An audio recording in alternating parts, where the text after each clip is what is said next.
Hello, everybody. Scott Golden Opportunities Coaching, and this, the Pro Wrestling Logic YouTube channel. And if you are new here, welcome, subscribe, like, comment below, and all that good stuff. This is the NXT review for the 3rd of June, 2020. And this is what we do around here. We review most of the weekly episodic wrestling programs, and also we have reviews of my favorite stuff, which is the older school stuff. We do that as well. But this is the go-home show for the Takeover in Your House programming on Sunday. Overall, not a bad program, but I don't know. Nothing that made me say I have to see Takeover.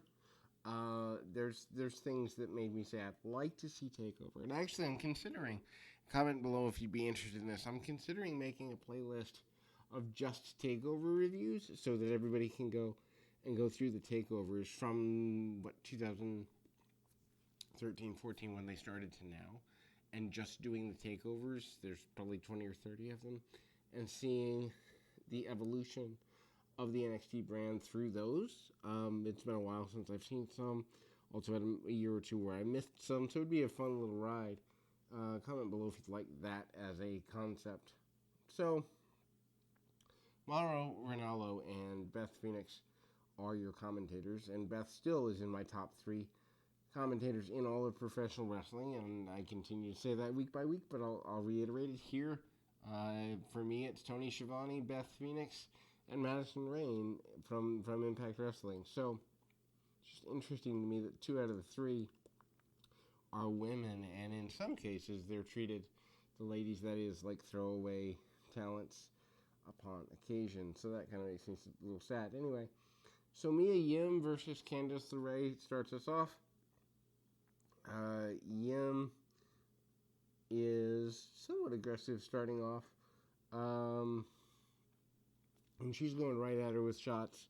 LeRae backs down. She escapes the full Nelson. She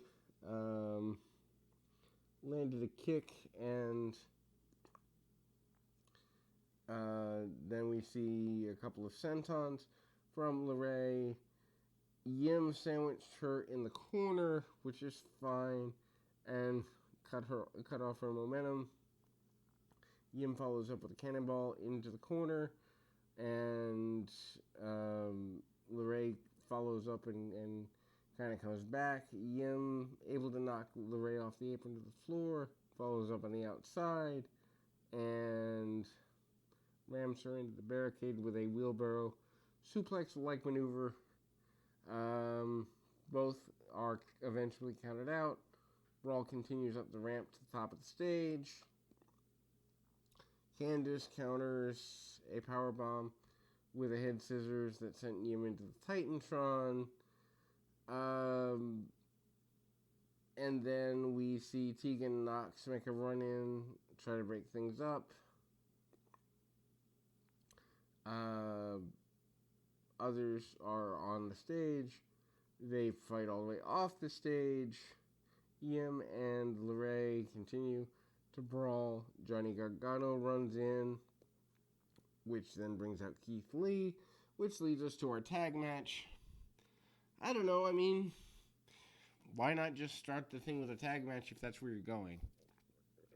If this is real, right? And that's the idea behind Pro Wrestling Logic, is to try and make wrestling make as much sense as it possibly can within an alternate universe where some of it will never make sense, but that doesn't mean that 80% of it, 90% of it can't. If you're going to go with a tag match anyway, why not just start with the tag match?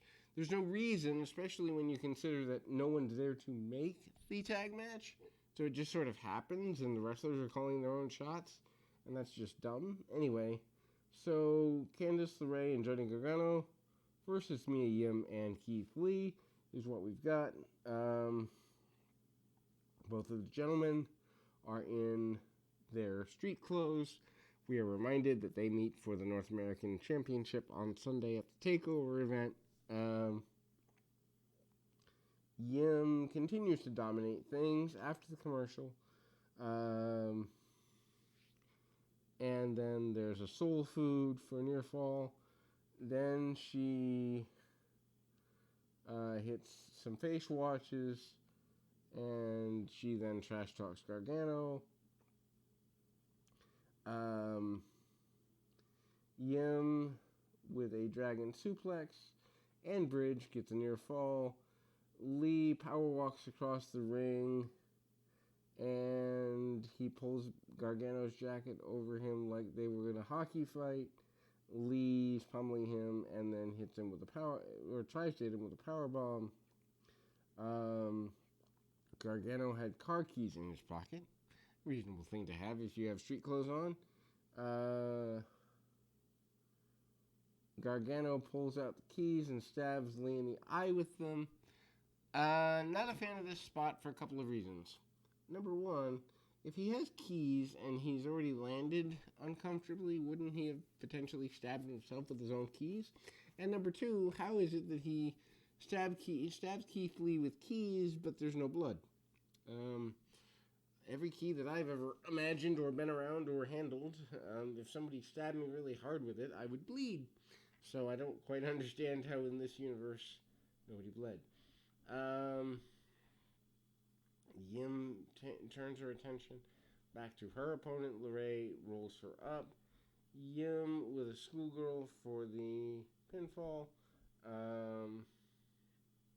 Then Gargano comes back, injures Lee's hand, grabs the championship, and lays it on the floor in the right spot where the camera zoomed in on the belt, and they acknowledge the takeover deal.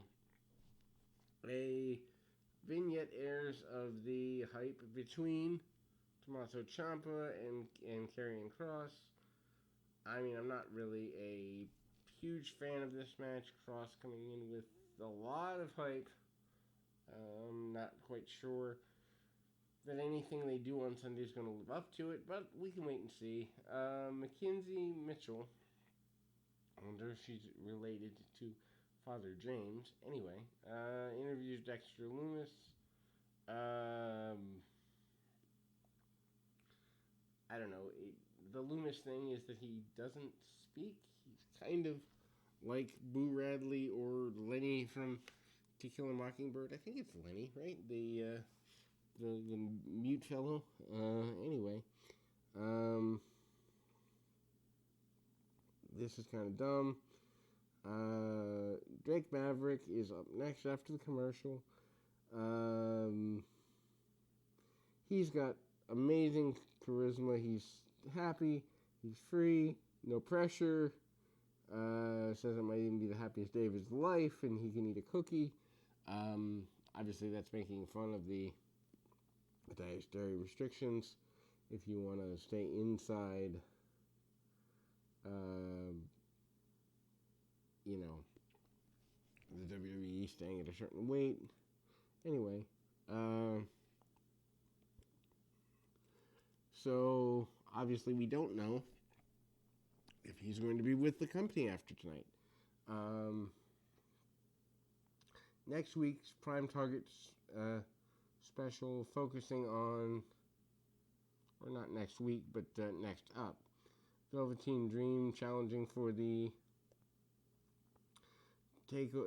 championship. I mean, this was way too long. I'm not going to go through all of it, but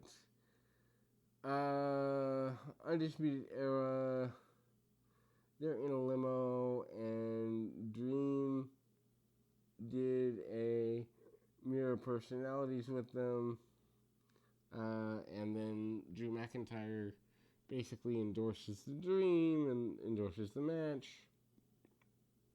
They are going to be in a backlot brawl, that is Dream and Cole, come Sunday. Dexter Lumis finishes a drawing, and he basically looks like a nut job. Anyway, Isaiah Swerve Scott against Tony Nese. Poor Tony Nese. Really talented guy. From all intents and purposes, really smart guy. But WWE is not a place for him to show either of these things. Swerve Scott in the house, and he is going crazy early. Nice cuts him off, grounds him. Swerve powers out of the guillotine, gives Nice a suplex. Nice tries to dash his hopes, and that doesn't work out very well.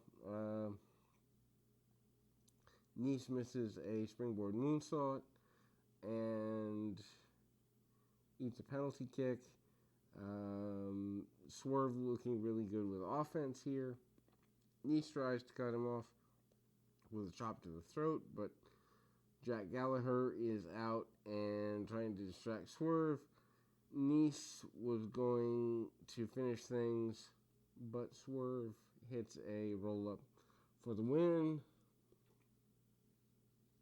And then we see a tag team three-way. The return of Breezango, otherwise known as Tyler Breeze and Fandango, defeated Roderick Strong and Bobby Fish, and the Brit American Brawlers, which is Danny Burch and Oney Lorcan, in a triple threat tag team match to become the number one contenders. Scratching my head at two guys not being on TV, being the number one contenders, but maybe they have a plan. Probably not, but maybe. Breezango is revealed as the mystery third team. Basically triple threat rules with one guy from each team being in. Crazy all over, lots of spots, and they go to commercial a little too early for my liking. Breezango looks like $1 million. They're going nuts. Lorcan clears house after a hot tag. They do some spots that just look like we're hitting move number 1, move number 17, move number 38. There's a dive to the outside. Dexter Lumis appears. He's stalking the Undisputed Era. Fish aids a kick from Breeze while distracted. And Fandango jumps off the top rope with a Bobby Eaton style leg drop. And he gets a pinfall over Bobby Fish. My, how the mighty have fallen that Fandango is beating Bobby Fish here on NXT. Breezango is now your number one tag team championship. Number one contenders against Imperium. I'm not sure I like this match, but it is what it is. Chelsea Green fires her manager, Robert Stone, in a backstage segment. This is about as entertaining as wheat toast. Santana Garrett versus Aaliyah. Garrett is really underrated. She could be the future of any women's division that there is. Anyway, Stone's upset. He's out, but he's been fired. Garrett hits a head scissors and a back handspring into a standing moonsault, and then she wins the match. Next week, we are going to focus on the Women's Championship match at TakeOver. That match, of course, being Charlotte Flair against Rhea Ripley and Io Shirai. They do a mini documentary, which, again, I don't review these because you're going to see them on the TakeOver show anyway, but all three women end up, happy, healthy, and looking good. Charlotte says she returned and she built the NXT house. This is very serious, and Rhea Ripley talks about not being necessarily good enough or ready enough. Io Shirai doesn't get to do enough talking. But we get the idea that any three of the ladies can win in this particular contest. Cameron Grimes defeats Bronson Reed. Reed does the majority of the offensive maneuvers before the win. Reed really goes after I can't believe I'm going to say this, but smaller Grimes, manhandling him at the early stages. Grimes fights back. Reed uses his size and power. Reed misses a splash off the top. Cameron Grimes hits the cave-in for the win.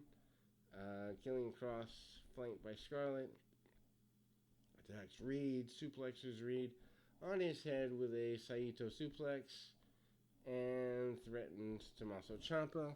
Now it's time for your main event, El Hijo de Fantasma, and I know I butchered that, my apologies, defeats Drake Maverick to be the Cruiserweight Championship Tournament final winner. Fantasma pins his adversary after outside interference. Triple H gives Maverick a new contract for a happy ending, so maybe that was the plan all along, we don't know, but suffice to say, it pays off with something good to close the program. But the match starts with a handshake between both, and near falls right at the beginning. Maverick plays the underdog role, which makes sense. And Fantasma with a series of pin attempts early, but Maverick won't quit. Maverick with a satellite head scissors all the way around, sends Fantasma out of the ring. Maverick hits an amazing running somersault senton right before the commercial. Maverick with a missile dropkick back into the ring, but only momentarily. They go back to the outside. Fantasma hits a sit-out powerbomb on the floor. Ouch, no thank you. Maverick is all but halfway dead, and he is acknowledging his pain, as I don't think a lot of that was acting, but anyway, Fantasma goes after his back, hits the Reno Romero special, and a backdrop driver for near fall, and Maverick, who by this point has taken the majority of punishment in the match, continues to kick out. Then we see Maverick hit a clothesline and a flurry of punches, and Fantasma hits a bulldog. Then Maverick climbs the turnbuckles and drops a flying elbow a la Randy Savage for a near fall. Lots of people thought he had him here. Fight through the buckles. They go off the apron. Masked men who'd been kidnapping people show up at ringside. Maverick wipes them out with a dive through the ropes, and he's cleaning house. Fantasma recovers. Maverick loses due to interference, which is a really sad way to go. Maverick is obviously despondent. Triple H comes out with a new contract, and we send the fans home happy, knowing that Drake Maverick gets a new contract to be part of the NXT brand a little while longer. So that's your NXT show. In comparison, obviously, AEW a better show this week. No big surprise there. No big surprise most weeks, but especially this week. But it's good enough that most people would want to see the TakeOver event on Sunday, which I will be covering, but probably into Monday. I've got some appointments on Sunday that may take me away while the show's on, but I will get it up by sometime on Monday. In any event, keep your feet on the ground, your mind in the moment. Until next time, everybody.